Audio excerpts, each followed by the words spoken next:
我覺得有人喺背後搞鬼，點算好啊？好多時候屋企俾人搞鬼係呢個感覺，但係嗰啲人喺你背後佢做咗咩講咗咩，你係唔知嘅。你就喺屋企擺上一面旗，係呢種兩面分開嘅旗就得噶啦。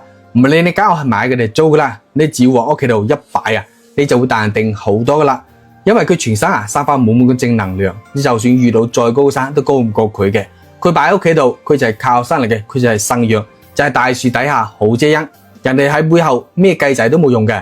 咁好多人唔知道應該擺邊度點擺，我就用1分鐘時間話你知點做啦。刷到呢條視頻嘅朋友，說明喺茫茫人海入邊，你就係福澤身後之人啦。留低句順風順水疊加一下啦，因為語言都有能量噶。第一，收到呢個旗之後，喺朝早嘅7點到9點之間，你就開始擺。你擺喺屋企高啲嘅地方，比如話電視機頂啦、冰箱頂或者書台都得嘅。但係廁所同埋鞋櫃面你就唔好擺啦，大家明嘅。第二，一定要印象我呢種旗呢個咧係正統嘅中國紅嚟嘅，佢上面帶住圖案，兩邊都係圖案嘅，中間係個可以升降嘅架子底座嘅玻璃材質咧係晶瑩剔透嘅，整體嘅質感非常之好嘅。呢面旗你冇睇佢平喎，佢意義真係特別之好噶。就算屋企你咩都唔擺，都一定要擺呢面旗先得噶。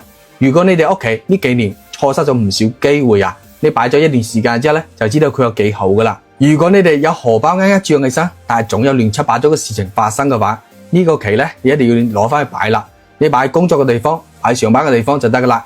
擺一段時間之後咧，你就會翻嚟多謝我噶啦。